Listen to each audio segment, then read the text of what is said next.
Yang somda. Ya. Cappa ba kamanan mo.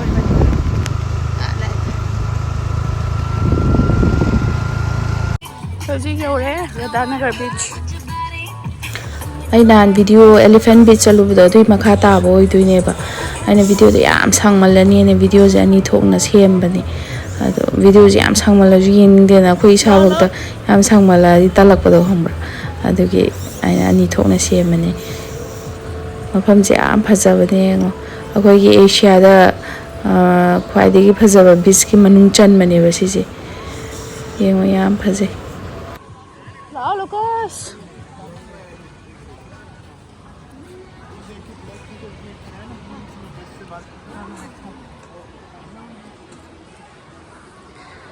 Fajabani yengo sisu chau chau lai. Simi bora am lai mani. Hojik tourist matam ne ba. Ana mi yam chinbado. Mi bora am lai mani. Lao, ai chanu pa ji ta ngai na ba da thaba moi. Khut sam ge ju ya de, pam ge ju ya de, pakhang sa ba da loi re. Natra. Sak su saw ya de. Ma ne ni rang yaw. Tu. Fajarni mi ya mi roi na mani. Iroi bani khoi realize. Yam hai be tap. Iroi ba di hai zadi ko. Sing sana doin. Athian ma da phamaga. Yam hai ba saraga. Na, nusada. Mi khuyam se. Mi khuyam se. Ah. Nusa jam sai kaman tau na. Nusa se angang se ka.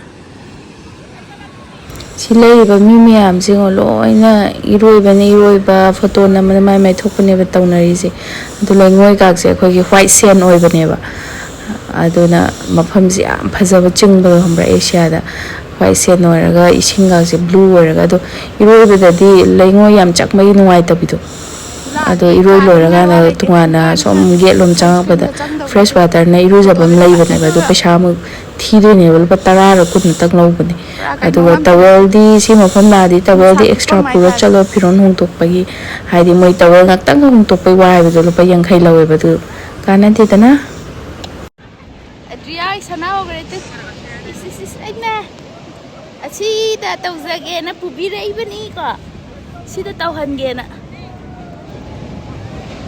Adria po pade heflok chatri ba Lucas pudi ani rak sure adaina sum memory oi na ba mo han lak taw na thamni na ina pubi ho bani cha sing se sidrengo mukhun macha jin sanari si macha thebi yengo Lucas hoidi hogre se angangi nungaijaba je sini kada nungai bre cha thoi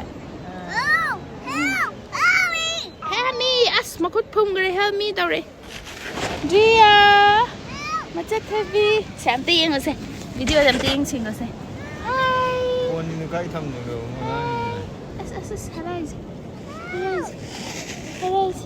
ya momo pia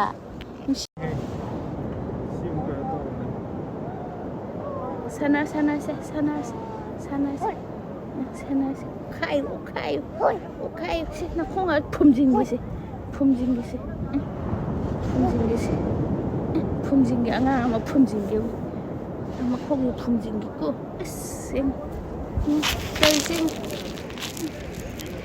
namita chong ni ko nangi pa ga ya dup chim di ya de ko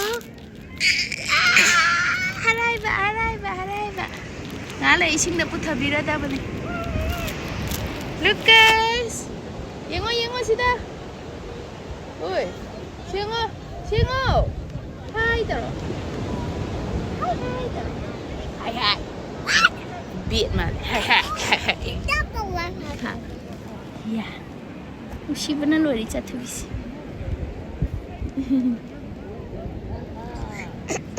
na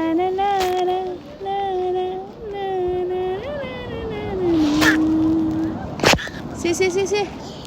Tick.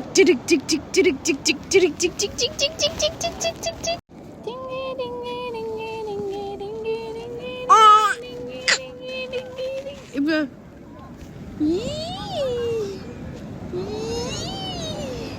Yengo. Dia.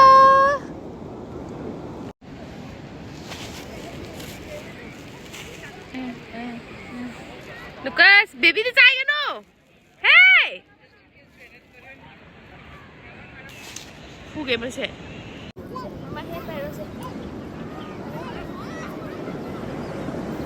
하자글래. Jingalala. 징갈라라. 에이. Ay, chano pi.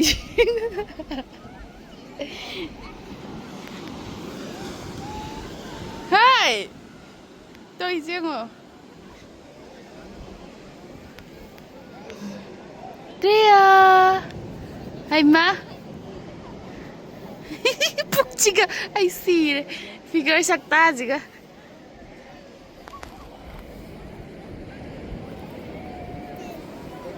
Piring chung ay sakay.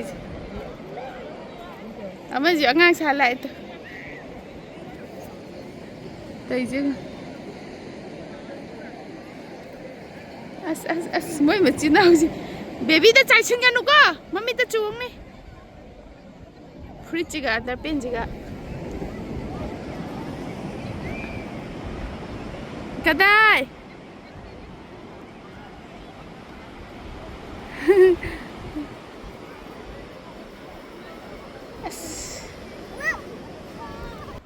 Video di ising sanaba video ga amta namaktre mamsilakpaga ingsilakpaga angang yawbanina dum namgidreba adu sije aina dress extra tunga pubane mai photo nambigena photo khara namaga dum ngatang sanaraga mamme koina halakpado to nungala mu sina kala pathar chapagi na siju photo dum khara namaga shit hora dawni That's why harawa. Hola pinjane tolu na siya. Hola pinjane tolu. Kasi ito na. Or is it? Kung si pada may kay kumpo. Tama ko to sila.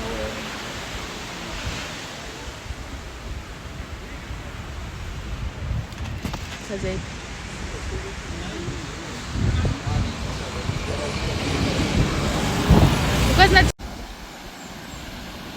루카스.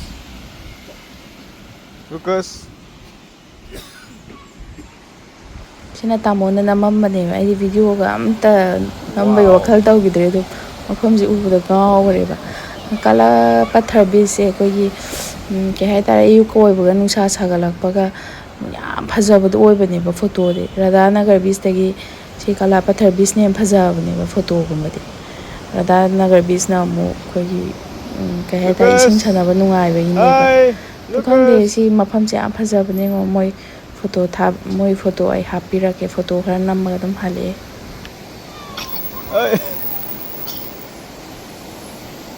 mai ka kani de ayung ata scuba ta urubane ba moni di ware photo namningdri de dia do moi pamalaga ne akai couple gi photo adegi family photo me am na me ado memory oina vai ne sum hapake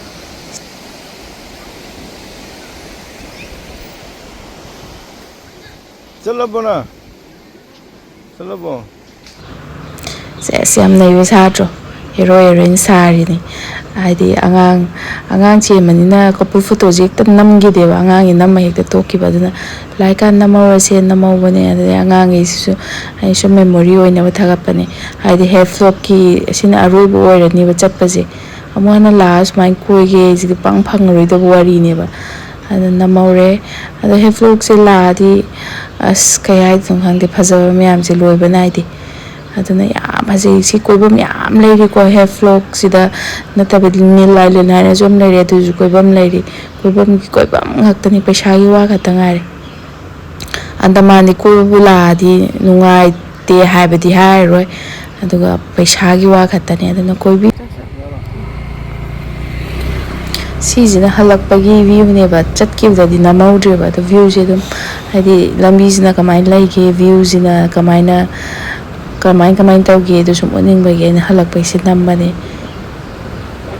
ꯌꯥꯝ ꯐꯖꯕꯅꯦ ꯄꯨꯔꯥ ꯂꯝꯕꯤꯁꯦ ꯏꯪ ꯆꯤꯛꯑꯒ ꯎꯅꯥ ꯋꯥꯅꯥ ꯃꯌꯥꯝ ꯏꯪꯊ꯭ꯔꯤꯛ ꯏꯪꯕꯗ ꯋꯥꯈꯜꯁꯦ ꯈꯪꯕ꯭ꯔꯥ ꯅꯨꯡꯁꯥꯗꯤ ꯃꯩ ꯍꯧꯒꯩ ꯁꯥꯔꯤꯕꯅꯤꯀꯣ ꯑꯗꯨꯏꯁꯨ ꯋꯥꯈꯜꯁꯦ ꯌꯥꯝ ꯁꯥꯟꯇꯤ ꯑꯣꯏꯕꯗ ꯅꯨꯡꯁꯤꯠꯀꯥꯁꯦ ꯑꯏꯪꯕ ꯁꯤꯠꯂꯒ ꯑꯗꯒꯤ ꯃꯇꯥꯏꯗꯅ ꯄꯨꯔꯥ ꯏꯁꯤꯡꯁꯦ ꯕ꯭ꯂꯨ ꯑꯣꯏꯔꯒ ꯑꯗꯩ ꯌꯨꯕꯤ ꯄꯥꯝꯕꯤ ꯃꯌꯥꯝꯁꯦ ꯑꯁ ꯈꯪꯗꯦꯗ ꯐꯖꯩꯗꯤ ꯌꯥꯝꯅ